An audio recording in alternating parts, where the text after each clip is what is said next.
뭐 다 아는 내용이라서 다 읽지는 않았습니다. 뒤에만 읽었어요. 뒤에만 읽었는데 뭐 다 아실 거라고 생각하고, 아니면 집에 가셔서 한 번 더 읽어보시면 됩니다. 자, 우리는 지금 마태복음 25장의 내용, 25장의 내용을 통해 신자는 종말을 어떻게 준비해야 하는지와, 그리고 깨어있다. 종말의 시대, 우리는 진짜 다 종말의 시대를 살아가고 있는 자들이니까 종말의 시대를 살아가는 신자는 그 깨어있다라는 것이 도대체 무엇을 의미하고 무엇을 지금 성경이 우리에게 교훈하고자 하는가 하는 문제에 대해서 생각해 보는 것이 보고 있죠.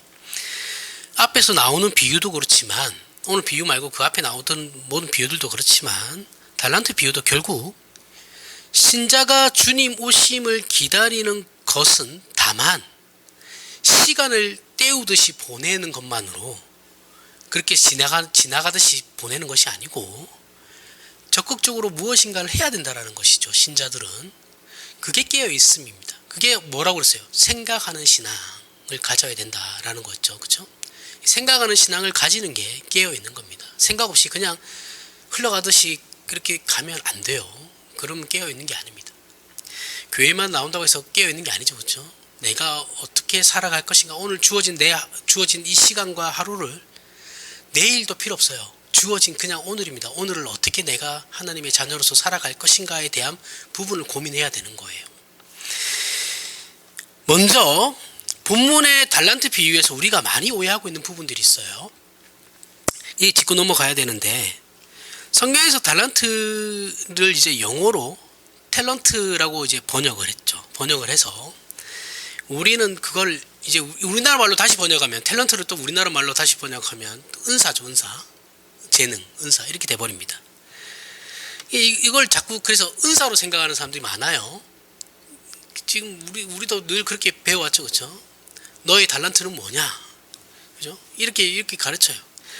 근데 성경에서 나오는 달란트는 그 시대에 사용하던 화폐 단위의 그 이상도 그 이하도 아니에요. 그 달란트 자체의 의미는 부여할 필요는 없어요. 그러니까 너의 은사가 뭐냐라고, 너의 달란트가 뭐냐, 이런 질문은 솔직히 성립이 안 되는 말씀입니다. 성립이 안 되는 말씀이고, 그냥 화폐 단위예요. 화폐 단위. 그리고 본문이 얘기하는 건 너의 달란트가 뭐냐, 그걸 얘기하려고 하는 것도 아니에요. 본문이 말하는 건 그런 게 아니죠. 따라서 이 비유는 우리가 자주 사용하는 그런 재능이나 은사를 나누어 줘야 된다는 그런 말씀이 아닙니다. 그런 의미로 예수님께서 말씀하신 것이 아니에요.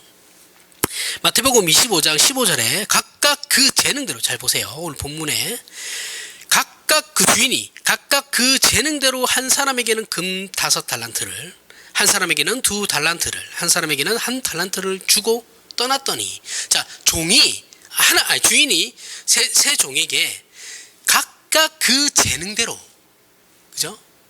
이미 그러니까 여기서 주인은 이미 재능을 가진 사람들을 뽑아가지고 3명을 뽑아서 그 재능 있는 사람의 그 재능에 비례해서 각각의 달란트를 준 겁니다. 그죠? 5달란트를 가진 자는 그만한 재능이 있는 사람이 있는 것이죠. 그래서 주인이 5달란트를 준 것이고, 2달란트를 받은 자는 주인이 볼 때, 얘는 2달란트면 충분할 것 같아, 그만한 재능이 있어서 준 것이고, 1달란트는 너는 1달란트의 재능이, 1달란트만큼의 재능이 있는 것 같으니까 그걸 내가 줄게, 이걸 가지고 이익을 남겨라, 이게 목적이에요. 그들이 나는 5달란트를 받았으니까 5달란트 그 은사를 내가 베풀어, 이게 아니에요. 그런 의미가 아니죠. 그죠? 이 본문의 목적은 이익을 남기는 거예요. 어쨌든 간에. 자, 이 시대의 1달란트는 6,000데나리온입니다. 6,000데나리온인데 이때 당시에 노동자 1일 그 하루 품삯이 1데나리온이거든요. 그럼 6,000일을 일해야지만 받을 수 있는 돈이에요. 큰 돈이죠. 그래서 5달란트를 준 사람은 말 그대로 주인이 제대로 받죠. 5달란트를 그대로 남깁니다. 그죠? 그래서 2달란트를 준 사람은 2달란트를 또 그대로 남겨요. 문제는 이제 1달란트를 준 사람인데, 이 사람은 그 돈을, 달란트를 땅에 묻어버리죠. 그죠? 그러자 주인은 1달란트를 땅에 묻은 사람을 꾸중하시면서 벌하시는데, 여기서 주인이 꾸중하는 내용을 잘 보면 우리는 이 비유의 핵심을 알 수 있습니다. 자, 주인 26절부터 30절에 그 주인이 대답하여 이르되 악하고 게으른 종아, 나는 심지 않은 데서 거두고 해치지 않은 데서 모으는 줄로 내가 알았느냐. 그러면 내가 마땅히 내 돈을 취리하는 자들에게나 맡겼다가 내가 돌아와서 그 내 원금과 이자를 받게 하였을 것이니라고 그에게서 그 한 달란트를 빼앗아 10달란트를 가진 자에게 주라. 무릇 있는 자는 받아 풍족하게 되고 없는 자는 있는 것까지 빼앗기리라. 이 무익한 종을 바깥 어두운 데로 내쫓으라. 거기서 슬피 울며 이를 갈리라 하니라. 자, 우선 주인이 돈을 종들에게 주고 간 이유가 뭐예요? 이익을 남기라는 거죠. 야, 내가 너희들이 가지고 있는 그 재능만큼의 너희들에게 투자를 했으니 너희는 그걸 가지고 뭘 하든 이익을 남겨. 이게 목적이죠. 그죠? 이익이 아닌 본전을 남긴 한 달란트 받은 종이 주인에게 꾸중을 들어요. 본전치기는 주인이 허용하지 않는다는 거죠. 그죠? 그러니까 결국은 뭐냐면 조금의 이익이라도 남겨야 됐던 거예요. 그게 목적이에요. 더 재미있는 것은 주인에게 다른 종들보다 상대적으로 적은 돈을 받아 빈정상에 가서 아무것도 하기 싫어서 만약에 한 달란트 받은 자가 아무것도 하지 않았다면, 빈정상에서 자기는 아무것도 안 했어. 그러면 이제 최소한 다른 사람에게 주인이 하는 말이 빌려라도 줬으면 너는 아무것도 안 했지만 빌려준 그 돈의 이자라도 받지 않아 이익이 남았을 거다라는 거죠. 가만히 있어도 이익은 남았을 건데 너는 그것조차도 하지 않았다라는 거죠. 그래서 우리는 이 비유를 어렵지 않게 돈의 문제가 아니고, 그렇죠? 돈의 문제가 아니에요. 이건 그 사람의 문제예요. 그죠? 종의 문제예요. 종의 문제. 한 달란트 받은 사람, 그 사람의 존재의 문제인 것이지 돈의 문제가 아니죠. 자, 이와 같이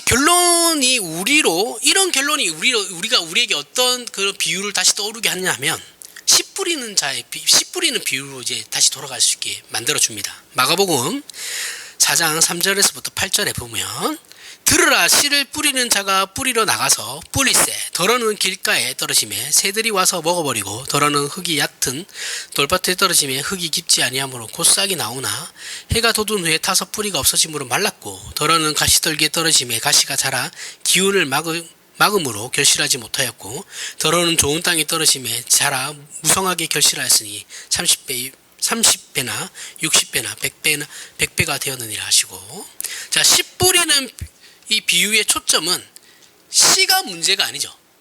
그죠? 씨가 문제가 아니라 밭이 문제라고 지금 말씀하고 있는 거죠. 예수님께서.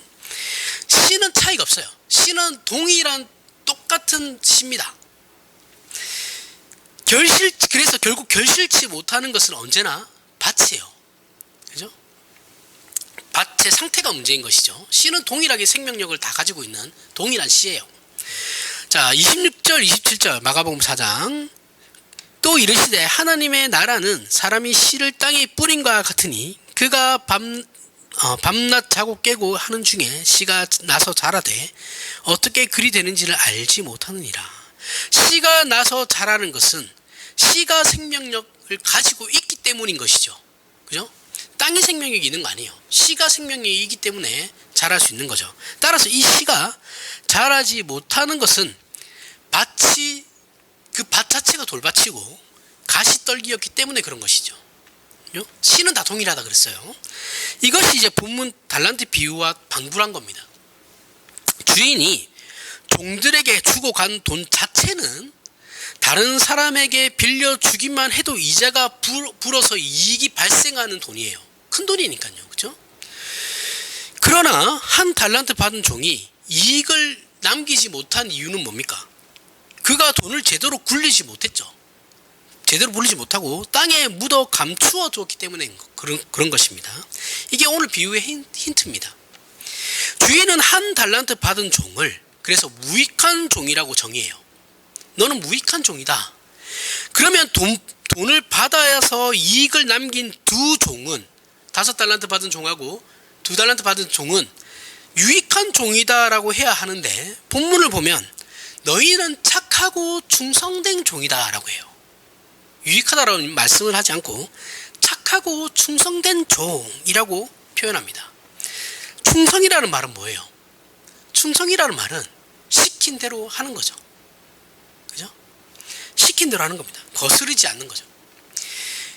그냥 시킨 대로 하는 거예요. 기대한 것 이상으로 잘했다라는 것이 아니고 그렇게 잘할 필요도 없지만 그냥 당연히 해야 할 일을 하는 것이죠. 그렇죠? 그 일을 했다라는 겁니다. 하지만 무익한 종은 이 맡겨진 일을 하지 않았을 뿐만 아니라 충성된 종의 반대 개념으로 악하고 게으른 종으로 묘사되고 있어요. 여기서 악하다라는 것은 충성해야 할 일을 하지 않고 미련하고 게으르며 무익한 것보다 훨씬 더 적극적으로 자기에게 주어진 명령을 의지를 가지고 거슬렀다라는 거예요. 하나님의 뜻을, 주인의 명령을 모르고 그렇게 한 것이 아니라 내 자신이 의지를 가지고 안 한 거예요. 차이를 이해하셔야 됩니다. 그러니까 땅에 묻었겠죠. 그렇죠? 이미 이 사람은 빈정상했어요. 자신의 능력보다 더 많은 걸 받기를 원했거든요. 욕심이 있었으니까. 근데 하나님께서 볼 때는, 주인이 볼 때는 아니거든요. 너는 이만큼이야. 딱 이만큼이 맞아. 내가 주면 이만큼 주면 이만큼만 남기면 돼. 더 여기서 더 나갈 필요도 없고 더 할 필요도 없다. 네 재능만큼만 딱 하면 된다. 했는데 얘는 빈정이 상해서 묻어버렸단 말이죠. 아무것도 하지 않았어요. 그래서 악하고 게으른 종으로 묘사되는 겁니다. 여기서 우리는 예수 그리스도의 다시 오심을 기다리는 신자들의 그 근신함, 그리고 깨어있음의 핵심이 무엇인지 알 수 있죠. 그리고 이거는 또 포도나무 비유와 또 동일하게 같이 갑니다. 포도나무 비유는 가지가 나무 줄기에 붙어 있어야 하는 것이 핵심이죠. 그죠? 가지가 나무에 붙어야지 포도나무가 되는 거예요. 가지만 떨어져 있으면 얘는 그냥 막대기예요. 그죠? 생명력이 없는 마른 막대기일 뿐입니다. 불살라지는 거예요. 가지가 나무에 붙어 있는 것은 가지의 생사를 나누는 운명이고 순종이고 책임입니다. 붙어 있는 것 자체가 운명이고 순종이라는 거예요. 충성이라는 거예요. 떨어져 있다라는 것은 죽은 것이고 불순종입니다. 거스름이에요. 오늘 본문에 한 달란트 받은 종이 악하고 게으르며 무익하다라는 처벌을 주인에게 받은 것은 포도나무 가지가 나무에 붙어 있으면 거기로부터 생명을 공급받아 당연히 결실할 수 있는 것을 스스로 거스름으로, 의지를 가지고 거슬러요. 의지를 가지고 거스름으로 나무로부터 독립함으로 당연히 공급받던 생명과 결실을 얻지 못하게 됩니다. 못하게 그가 방해한 것이죠. 자기 자신이 방해한 거예요. 이것이 악하다라는 겁니다. 악하고 게으르며 무익하다라고 하는 겁니다. 이런 표현을 사용할 수 있는 것은 붙어 있는 것은 그의 자랑이거나 재주가 아니죠. 그죠?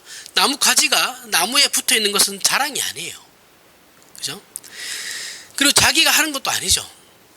충성에 해당하는 거죠. 그냥 더 잘나가지고 그렇게 하는 게 아니라 그냥 붙어 있는 것 자체가 충성이라는, 당연히 해야 할 것들, 당연히 해야 하는 것들이라는 겁니다. 이 충성에 해당되는 내용이에요. 가지가 나무에 붙어 있어야 하는 것은 그 자체로 복이에요. 그래서 은혜죠. 왜냐하면 생명을 공급받잖아요. 나무로부터 가지로 모든 필요가 공급되고 있으니까 붙어 있는 것 자체가 복이에요. 은혜죠. 그 요구에 부응하는 것이죠. 본인이 무엇을 창조적으로 만들거나 자신의 어떤 재주를 부려가지고 만든 결과가 아니죠. 그죠? 포도나무 가지가 포도나무에 붙는 건 내가 뭔가를 해가지고 붙어 있는 게 아니에요. 그죠? 이런 일들은 본문 마태복음 25장 29절에 무릇 있는 자는 받아 풍족하게 되고 없는 자는 있는 것까지 빼앗기리라에 나오는 표현에서도 암시되고 있어요. 우리는 이 말씀을 포도나무 가지의 비유대로 하면 무릇 붙어 있는 자는 풍족하게 되고 떨어져 있는 자는 말라 비틀어져 그나마 있던 존재도 썩는다라는 겁니다. 붙어만 있으면 돼요.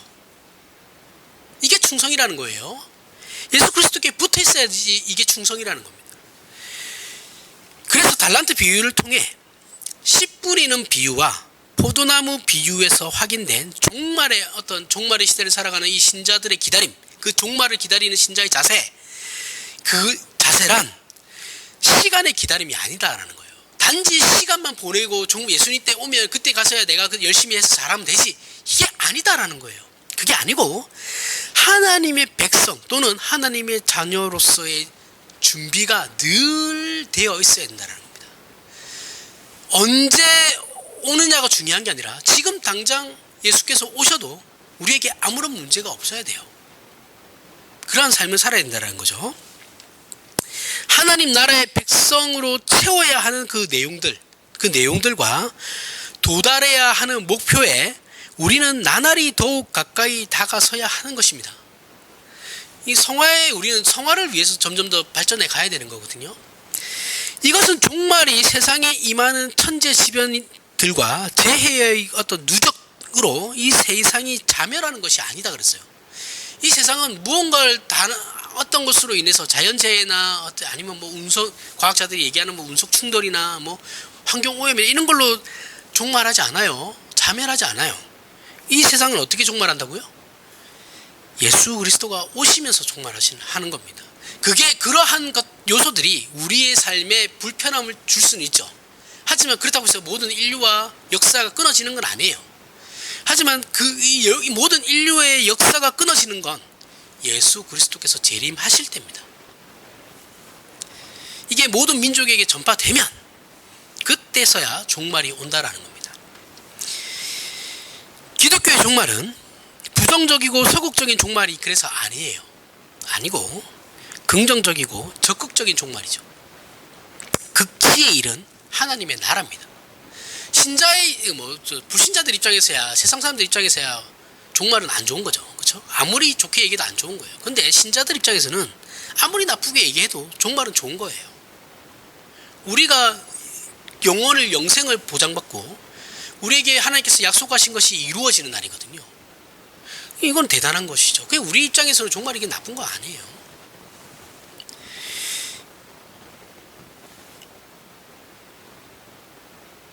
그 환경과 조건과 장소의 완성과 함께 이보다 더 중요한 신자인 우리가 목표하고 있던 완성된 우리가 진정한 성화의 존재로 이제 살아갈 수 있는 것이죠.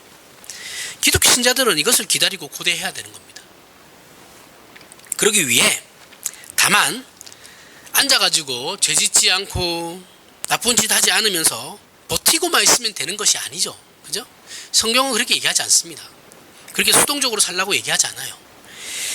예수 그리스도를 머리로 한 지체된 존재로 연합하여 생명과 거룩을 공급받아 한 몸으로 함께 모든 신자들이 성장하기를 바라는 겁니다.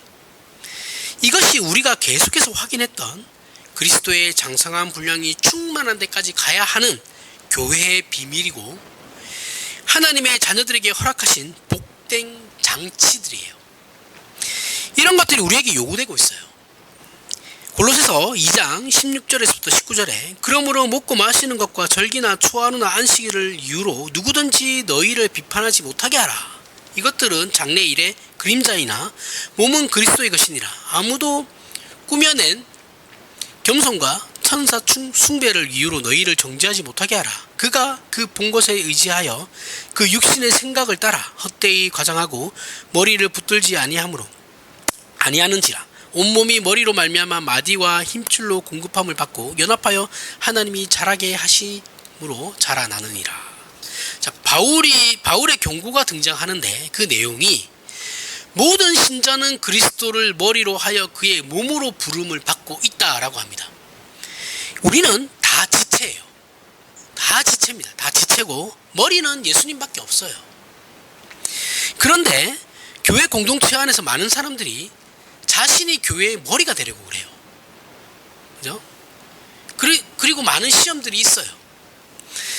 그가 환상을 받거나 어떤 체험을 했던 간에 신앙상에 그리고 어떤 깨우침으로 인하여 자신이 교회의 머리가 되려고 하는 사람들은 부지 있습니다.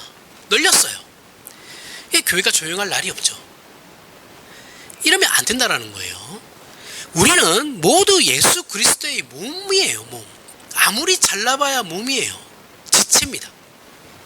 머리는 예수님 한 분밖에 없어요.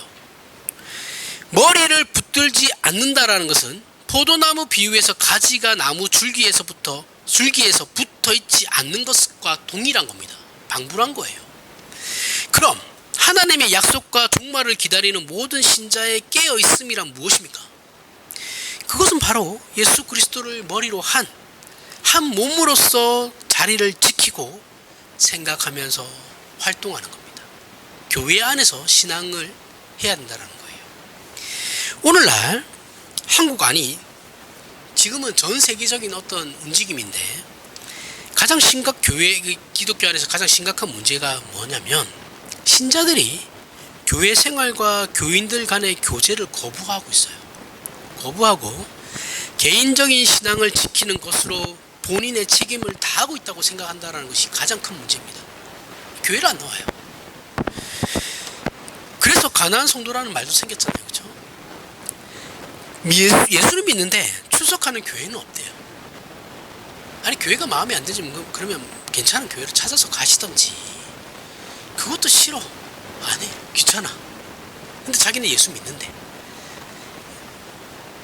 마음에 드는 교회가 없어서 그래도 혼자서 충분히 나는 자기는 신앙생활을 할 수 있다고 자기들은 죄짓지 않은 자신이 있다고 얘기해요. 또 다른 형태로는 출석 교회는 있어요. 등록은 하고 있는데 정회원으로 등록은 되어 있는데 교회에 가는 것은 연중 행사입니다. 1년에 한두 번 갈까 말까요. 그래도 자신은 헌금은 빼먹지 않고 매주간 내고 있대요. 그래서 주일에 당당하게 놀러가는 사람들도 많습니다. 그렇죠?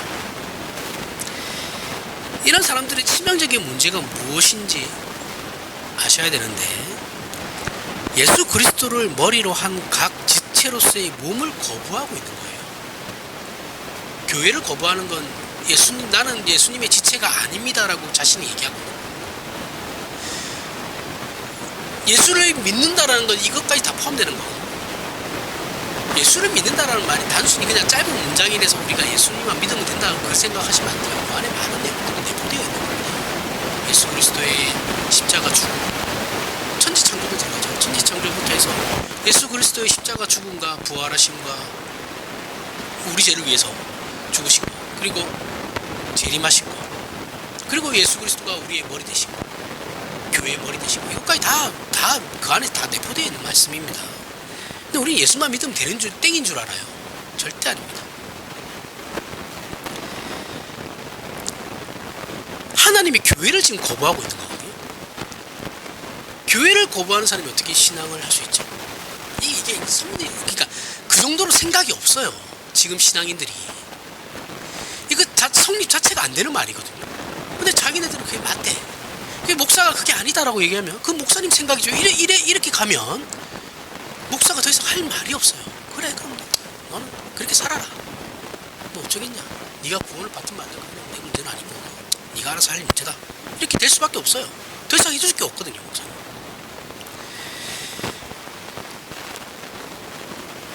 우리가 예수 그리스도와 연합되어 있으면 당연히 다른 지체와도 연합이 되어 있는 겁니다. 여러분, 내가 예수를 믿고 내 주인은 예수 그리스도입니다. 내 머리는 예수 그리스도입니다. 나는 예수 그리스도의 팔, 다리, 혹은 내장, 몸의 지체 중에 한 부분입니다라고 그것을 고백한다면 같은 신앙 공동체 안에 있는 모든 지체들은 나와 동일한 거예요. 그러니까 지체와 지체예요. 그죠?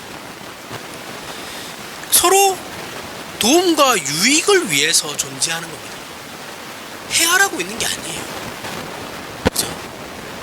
서로가 돕고 서로가 위로하고 서로가 함께 신앙생활을 하기 위해서 존재하는 것이거든요. 그게 지체잖아요. 한 몸이잖아요.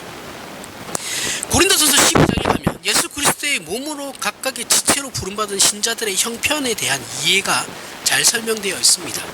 12장 12절부터 27절에 몸은 하나인데 많은 지체가 있고 몸에 지체가 많으나 한 몸인과 같이 그리스도도 그러하니라. 우리가 유대인이나 헬라인이나 종이나 자유인이나 다 한 성령으로 세례를 받아 한 몸이 되었고 또 다 한 성령을 마시게 하셨느니라. 몸은 한 지체뿐만 아니요 여럿이니 만일 발이 이르되 나는 손이 아니니 몸에 붙지 아니하였다 할지라도 이로써 몸에 붙지 아니한 것이 아니요 또 귀가 이르되 나는 눈이 아니니 몸에 붙지 아니하였다 할지라도 이로써 몸에 붙지 아니한 것이 아니니 만일 온몸이 눈이면 듣는 곳은 어디며 온몸이 듣는 곳이면 냄새 맡는 곳은 어디냐. 그러나 이제 하나님이 그 원하시는 대로 지체를 각각 몸에 두셨으니 만일 다 한 지체이면 몸은 어디냐. 이제 지체는 많으나 몸은 하나라.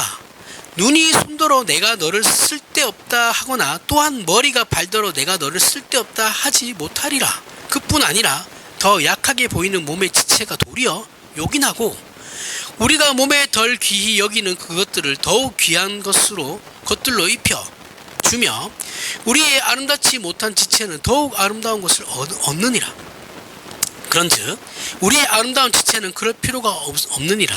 오직 하나님이 몸을 고르게 하여 부족한 지체에게 귀중함을 더하사 몸 가운데서 분쟁이 없고 오직 여러 지체가 서로 같이 돌보게 하셨느니라. 만일 한 지체가 고통을 받으면 모든 지체가 함께 고통을 받고 한 지체가 영광을 얻으면 모든 지체가 함께 즐거워하느니라. 너희는 그리스도의 몸이요 지체의 각 부분이라. 교회입니다. 이게 교회예요. 우리 몸에서 한 부분을 절단하면 어디를 절단하실 수 있어요? 여러분들 만약에 여러분들 몸 중에 하나를 없애버려야 된다. 그럼 어디를 자를 겁니까? 못 자르죠. 어떻게 잘라요? 생각만 해도 끔찍한데. 가장 쓸모없어 보이는 부분도 막상 그 부분이 없으면 생활하는데 엄청난 불편함이 초래되죠. 우리 몸에 쓸모없는 부분은 없습니다. 우리는 기독교 신앙을 하나님의 영광을 위하여 우리가 어떤 일을 하는 것으로만 생각을 해요. 하나님의 영광을 위해서 내가 뭔가를 해야지. 대표적인 게 이제 선교죠. 그죠? 물론 일은 맞아요. 일 자체를 하는 건 맞죠. 그런데 그 일이라는 것이 바로 성경이 얘기하는 그 연합이라는 겁니다. 너희가 교회 안에서 하나된 지체가 되기 위해서 노력하는데 그게 너희가 해야 할 일이야. 봉사하고 이런 것이 아니고 교회에서 무슨 봉사 구제활동 이게 우선적인 게 아니고 너희 지체 안에서 너희 지체끼들끼리 어떻게 살아갈 것인가, 지지고 볶으며 살아갈 것인가, 그 연합을 위해서 가장 우선적으로 너희가 애를 써야 된다라는 그 말씀입니다. 우리는 가장 먼저 우리의 신앙의 유익을 위하여 또는 하나님께서 우리에게 요구하시는 것을 지키는 차원에서 세상의 모든 신자는 조직 교회 안에 들어와야 돼요. 눈에 보이는 이 교회 안에 예수 그리스도를 머리로 한 각 지체된 신자는 불가시적 교회죠. 그렇죠? 눈에 보이지 않는 우주적 교회라 그랬어요. 그러면 우리가 이 우주적 교회를 이 땅에서 우리가 실현하기 위해서는 조직 교회 안에 들어와야 되는 겁니다. 이 지금 우리 눈에 보이는 이 교회, 여러분과 저희 이 모임, 이 교회 안에 들어와야 된다는 거예요. 그래야지 신앙생활을 할 수 있다는 겁니다. 그리고 다른 지체들과 섞여야 돼요. 나만 할 수 있는 게 아니죠. 나 혼자만 엉뚱히 떨어져서 나 혼자 예배드리고 나 혼자만 그냥 집에 가고 왔다 갔다 하고 그런 게 아니다라는 거죠. 섞여야 돼요. 그래서 우리가 해야 하는 일은 일 자체를 하는 것이 아니고 어떻게 해요? 함께 성장하기 위해서 애를 써야 된다는 겁니다. 교회가 너도 성장하고 나도 성장하고 저 사람도 성장하고 나도 성장하고 한 사람도 소외되는 사람 없이 우리 모두가 함께 성장해 가자. 그러면 앞서간 사람은 기다려줘야 되고 참아줘야 되죠. 뒤따라오는 사람들은 열심히 따라와야 됩니다. 그리고 앞서가는 사람은 분명히 뒤따라가는 사람들을 끌어당겨줘야죠. 그 일을 하라는 거. 그게 교회가 할 일이에요. 우리는 이건 안 하죠. 그렇죠? 이건 안 하고 어떻게 합니까? 그냥 봉사만 하죠. 식당 가서 봉사하고 오자마자 식당 가서 봉사하고 전도하러 나가고 주보 이거 교회 매주 주보 이거 나눠주고 봉사하고 청소하고 그게 단줄 알아. 그건 안 해도 돼요. 그거는 순서 짜서 나중에 천천히 해도 되는 거고, 우선 교회가 해야 되는 건 우리 안에서의 연합이라니까요. 그 일을 위해서 애를 써야 된다고요.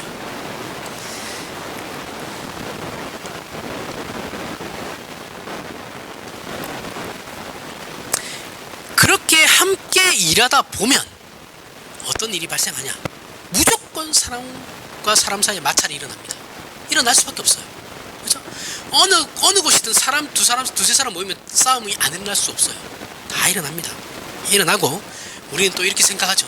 아우, 저 인간만 교회 안 나오면 우리 교회 참 좋은 교회 될 텐데. 이런 마음이 들죠. 안 들면 이상하죠. 그죠? 듭니다. 들 수밖에 없어요. 우리는 그런 존재예요. 목사라고 그런 생각 없겠습니까? 다 있어요. 있는데 그냥 참는 겁니다. 하지만 우리는 그 사람과 함께 해야 한다라는 거예요. 그러니까 목사가 왜 그런 말을 못하냐? 이걸 알거든요. 저런 사람이라고 한들 결국 내가 저 사람과 함께 가야 되는 거니까. 그걸 아니까 그런 말을 못하는 거예요. 마음은 있죠, 늘. 아우, 저 사람 저거 어떻게 해야 되나. 그죠? 군대 가면 죄송합니다, 군대 얘기해서. 군대 가면 처음에 동기들끼리 신교대 훈련 받을 때는 괜찮아요. 동기들이니까. 그 내무반 안에서 치고받고도 싸우거든요. 걔도 동기니까 괜찮아요. 그러다 말아요. 그런데 자대 배치 받고 이제 가면 다 고참이잖아요. 그러면 나를 제일 괴롭히는 사람이 내 옆에서 잡니다. 그 말을 제일 먼저 해줘요, 고참들이. 너 더럽고 억울하고 지랄 맞아도 참아라. 왜? 니를 제일 괴롭히는 사람이 네 옆에서 살 거니까. 결국 같이 생활해야 된다 이거예요. 그러니까 참아라. 안 참으면 어쩔 건데. 저는 전방 GOP 출신이라 뭐 실탄도 있고 투수탄도 있거든요. 실제로 뭐 그렇게 해서 진짜 까던 사람도 있었어요. 안 참으면 어쩔 거예요. 근데 같이 살아야 되잖아요. 그죠? 군대는 건강하게 제대하는 게 제일 좋은 겁니다. 그러면 성공한 군 생활이에요. 함께 지지고 볶으면서 같이 살아야 돼요. 이 교회도 마찬가지라는 거죠. 그래서 교회를 마치 교회 자체가 모든 사람이 거룩하고 뭐 다 착하고 아니에요. 그거는 우리가 만들어내는 환상입니다. 환상. 똑같아요. 저 도떼기 시장이랑 똑같아요. 뭐가 달라요, 솔직히. 예배하는 거 다르죠. 예배하는 거. 함께 가야 돼요. 신앙 공동체로서 그 안에서 서로 지지고 볶는 것입니다. 섞이는 거예요. 그래서 창피함도 어떻게 해요? 함께 당하는 겁니다. 그리고 어떻게 해요? 영광도 칭찬도 함께 듣는 거예요. 같은 몸이잖아요. 그렇죠? 그래서 함께 성장해 가는 겁니다. 왜? 소외되는 사람 없이. 에베소서 4장 1절에서부터 4절에 그러므로 주 안에서 갇힌 내가 너희를 권하노니 너희가 부르심을 받은 일에 합당하게 행하여 모든 겸손과 온유로 하고 오래 참음으로 사랑 가운데서 서로 용납하고 평안에 매는 줄로 성령이 하나 되게 하신 것을 힘써 지키라. 몸이 하나요 성령도 한 분이시니 이와 같이 너희가 부르심의 한 소망 안에서 부르심을 받았느니라. 교회입니다. 종말을 기다림, 극치에 이른 하나님의 나라를 기다림, 하나님의 자녀로서 점진적 구원인 성화의 완성을 준비하면서 제일 중요한 내용과 방법이 바로 교회 안에서의 연합이라는 거예요. 성경이 말하는 신앙 훈련에서 가장 중요하고 대표적인 것은 언제나 겸손과 온유와 오래 참음과 사랑 등과 같은 것들이지 능력과 재주 이런 것이 아니에요. 성경은 그렇게 얘기하지 않아요. 너희가 신자로서 살아가는 데 필요한 것들은 겸손과 온유와 오래 참음이지 어떤 능력과 재주가 아니야. 너희가 연합되기 위해서 가장 중요한 것은 서로 사랑하는 것이지 능력이 아니야. 그래서 우리는 신앙을 자꾸 어떻게 생각합니까? 특히 한국 교회가 그렇죠. 복음주의의 영향을 받은 교회들은 다 그래요. 어떻습니까? 자꾸 신앙을 어떤 능력과 재주로 만들어가지고 하나님 앞에서 인정받고 싶어 하죠. 초점이 빗나간 겁니다. 하나님은 그게 아니야. 그게 아니고 나는 너희들이 그냥 서로가 서로를 위하면서 살기를 바래. 그 안에 어떤 특별한 능력이나 재능을 원하는 게 아니야. 그냥 서로 좀 참아주고 아껴주고 사랑하라는 것을 원하는 거지. 너희가 잘나가지고 세상에서 어떤 드러나는, 눈에 띄게 드러나는 일들을 하라는 것이 아니야 라는 거예요. 이건 성경의 원리도 틀린 것이죠. 우리는 못난 사람 혹은 나와 뜻이 다른 사람과 십자가를 앞세워 하나가 되는 일을 해야 되는 거예요. 내가 제일 미워하는 저 인간과 내가 하나가 돼야 된다는 거예요. 우리의 못난 성격과 성질과 기질을 누르는 훈련을 교회 안에서 계속 해야 됩니다. 우리 모두가 예수 그리스도와 함께 묶인 운명 공동체임을 인식해야 돼요. 교회 안에서 그래서 그 누구와도 함께 갈 수 있어야 합니다. 싸움은 할 수 있어요. 그죠? 늘 얘기하잖아요. 싸움이 안 일어날 수 없어요. 싸움은 일어날 수 있는데 충분히 일어나고 날 수도 있고 일어나야만 더 해요. 생각이 다 다르니까요. 그런데 그 이유가 중요하다 그랬죠. 그죠? 어떻게 십자가 앞에서 우리가 하나가 될 것인가를 고민을 하셔야 되는 겁니다. 이것을 위해 우리는 끊임없이 연습하고 훈련하며 그것을 극복의 내무로 우리의 내용으로 만들어내는 것이 종말을 기다리는 신자가 하나님께 요구받고 있는 것이고 우리가 반드시 해내야 하는 사명입니다. 이게 모두가 하나님 앞에 모두가 동일하게 받은 사명이에요. 목사부터 해서 여러분들까지 다 일명열이 없어요. 모든 신자는 다 이 사명을 받습니다. 이걸 해내야 되는 거예요.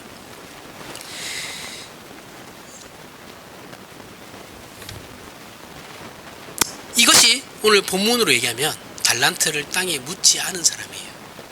이해가시죠? 그렇게 살아가는 것이 그것을 위해서 내가 교회의 연합을 위해서 내가 깨어있는 삶을 위해서 깨어있는 신앙을 위해서 그렇게 열심을 내는 것이 달란트를 땅에 묻지 않는 사람인 거예요. 그 말입니다. 성경에서 말하는 작은 일이라는 것, 우리는 작은 일에 부름을 받는 사람들이거든요. 신자는 그 작은 일이라는 것은 몸의 지체들과 장기들이 맡은 그 일이죠. 내가 오른손으로 부름을 받았으면 오른손이 해야 할 일은 내 몸 전체에 비하면 작은 일이죠. 그죠? 하지만 내가 오른손으로의 역할을 제대로 감당해야 됩니다. 지체가 큰 일을 하는 지체는 없어요. 그죠? 지체는 그 지체들이 하나가 되었을 때 큰 일을 하는 것이죠. 각 지체가 큰 일을 하는 건 없어요. 다 맡은 바의 일은 다 작은 일이에요. 감추어져 있는 일이죠. 우리 심장이 눈에 안 보이지 않습니까? 근데 심장은 365일 뛰거든요. 감추어져 있어요. 사소해 보입니다. 콩팥 역할이 무엇인지 여러분 알아요? 콩팥 역할 무엇인지 잘 모르잖아요. 우리 그죠? 췌장이 무슨 역할을 하는지 잘 모르잖아요. 숨겨져 있어요. 사소해 보입니다. 그 일들을 말하는 거예요. 우리 눈에 보이지 않고 느껴지지 않으며 신경 쓰지도 않지만 우리 몸의 지체와 장기들은 끊임없이 일을 해요. 일을 해야만 살아갈 수 있으니까. 하지만 그 일을 한다고 한 부분만 따로 칭찬하지 않죠. 심장이 365일 뛴다고 해서 아이고 오늘 아침에 일어나가지고 아이고 내 심장 고생 많다. 쉬지도 못하고 이렇게 얘기하지 않아요. 그렇죠? 병원 가면 검사를 하면 종합검진을 하면 대체적으로 건강합니다. 이렇게 얘기하지. 아이고 심장이 참 튼튼해서 좋으시겠어요. 이렇게 참 훌륭하십니다. 이렇게 얘기하지 않아요. 그렇죠? 이렇게 얘기하지 않습니다. 한 몸으로 칭찬받는 거예요. 우리 신자들이 맡은 일들은 대부분 감추어져 있는 작은 일입니다. 하지만 우리가 맡은 일을 하지 않으면 그 몸은 병자가 되거나 장애가 있는 몸이 되어서 심하면 죽어요. 그런데 우리는 감추어져 있어서 존재감이 없어서 그 일을 하기 싫어하죠. 나를 드러내고 싶은데 안 드러나니까. 그래서 독립된 가치를 외치며 혼자서 일하려고 합니다. 하지만 성경은 연합하라고 합니다. 서로 섞이라고 얘기하고 있어요. 사람은 다 죄인이라서 자기 고집을 부리고 자기만을 위해요. 전들 안 들으겠으면 목사들도 다 마찬가지예요. 그런데 세상과 기독교의 다른 점은 비로소 함께 할 수 있는 존재가 되는 거예요. 그렇게 하려면 우리는 죄성으로 왜곡되고 찌그러진 우리의 모든 것을 어떻게 됩니까? 고쳐내야 됩니다. 그러지 않고는 할 수 없는 일이에요. 참아야 하고 양보해야 하며 기다려줘야 하는 겁니다. 이것이 교회입니다. 교회가 뭐 특별히 다른 일을 할 거 없어요. 교회는 능력과 유능함을 따지지 않아요. 누가 오래 기다렸고 누가 겸손했으며 누가 온유했는지를 따지는 곳이 교회입니다. 하나됨을 우선시하는 곳이지 서로 경쟁을 붙이는 곳이 교회가 아니에요. 교회에서는 절대 경쟁하시면 안 돼요. 전도 스티커나 붙이는 그런 수준 낮은 이하의 그런 짓들을 하면 안 된다고요. 새벽기도 누가 왔나 안 왔나 스티커 붙이는 그런 짓 하면 안 돼요.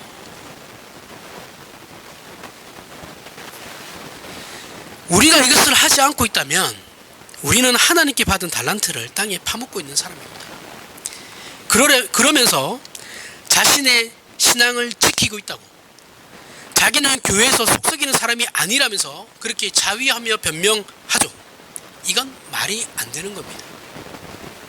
부디 저와 여러분은 정당한 신자의 책임과 우리 신자의 본분을 지키는 하나님 앞에서 충성된 종이 되길 바랍니다. 기도하겠습니다. 하나님 아버지, 은혜를 감사합니다. 하나님께서 우리를 한 몸으로 묶으셔서 우리로 한 마음 한 뜻 한 신앙 한 소망으로 살게 하셨습니다.